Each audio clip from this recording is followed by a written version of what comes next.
আসসালামু আলাইকুম ওয়ারাহমাতুল্লাহি ওয়াবারাকাতু। Ra'ad Islamic চ্যানেলে আপনাকে স্বাগত।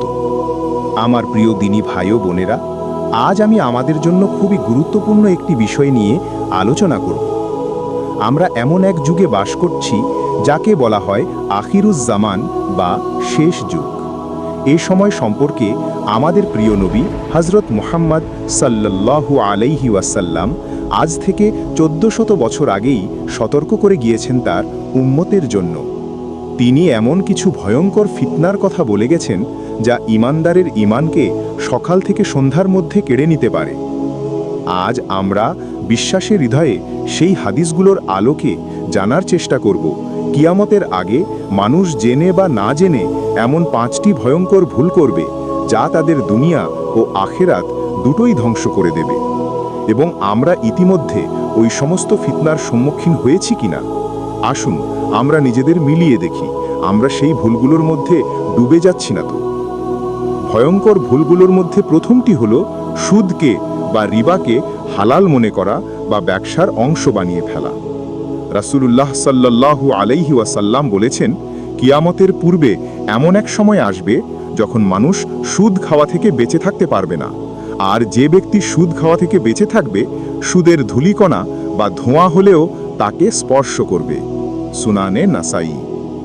আজ আপনি চারপাশে তাকিয়ে দেখুন, ব্যাংক, লোন, ইন্টারেস্ট, কত সুন্দর নামে আমরা এই ভয়ঙ্কর হারামকে আমাদের জীবনের অংশ করে নিয়েছি। আমরা বাড়ি গাড়ির লোভে পড়ে আল্লাহর সাথে যুদ্ধ ঘোষণা করছি। আল্লাহ আমাদের ক্ষমা করুন। দ্বিতীয় ভয়ঙ্কর ভুল নির্লজ্জতা এবং জিনা ব্যভিচারকে স্বাভাবিক করে ফেলা।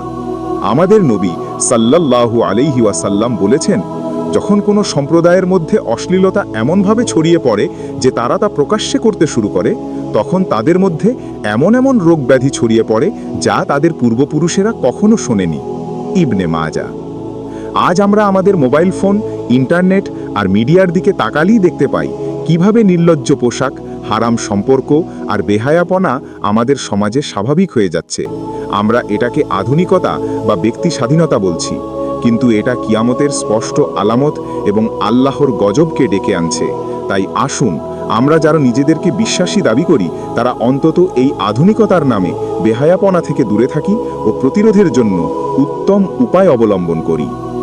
তৃতীয় ভয়ঙ্কর ভুল আমানতের খিয়ানত করা এবং আত্মীয়তার সম্পর্ক ছিন্ন করা।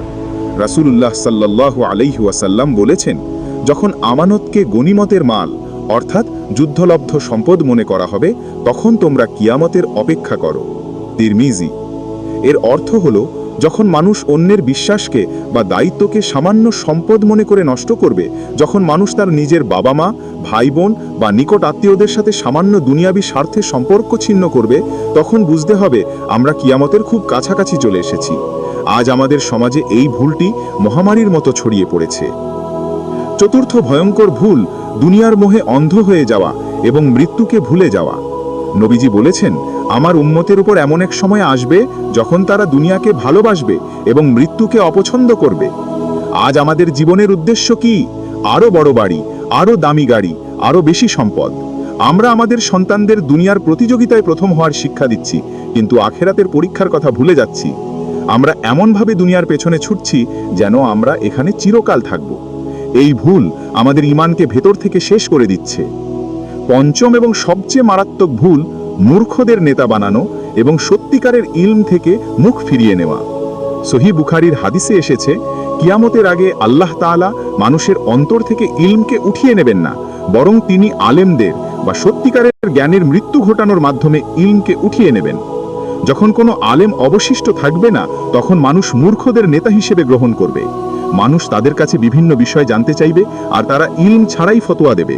ফলে তারা নিজেরাও পথভ্রষ্ট হবে, অন্যদেরও পথভ্রষ্ট করবে। আজ আমরা দেখছি মানুষ কোরআনের সত্যিকারের জ্ঞানীর চেয়ে সুন্দর বক্তা বা সোশ্যাল মিডিয়ার জনপ্রিয় ব্যক্তিকে বেশি অনুসরণ করছে। আমরা দিন শেখার জন্য ধৈর্য ধরতে রাজি নই, আমরা বিনোদনমূলক বক্তৃতায় মজে আছি। এটাই শেষ যুগের সবচেয়ে বড় ফিতনা। আমার ভাই ও বোনেরা, এই আলামতগুলো শোনার পর হৃদয় কি একটুও ভয় লাগছে না?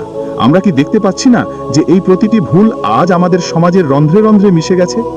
এখনো সময় আছে, আসুন আমরা তওবা করি, ফিরে আসি আল্লাহর পথে, সুদকে না বলি, নির্লজ্জতাকে ঘৃণা করি, আমানত রক্ষা করি, আত্মীয়তার সম্পর্ক রক্ষা করি এবং দুনিয়ার মোহের ঊর্ধ্বে উঠে সত্যিকারের আলেমদের থেকে দিন শিখি। আল্লাহ সুবহানাহু ওয়া তাআলা আমাদের সবাইকে শেষ যুগের এই ভয়ঙ্কর ফিতনাগুলো থেকে হেফাজত করুন। আমাদের ঈমানকে মৃত্যুর আগ পর্যন্ত সালামত রাখুন। আমিন।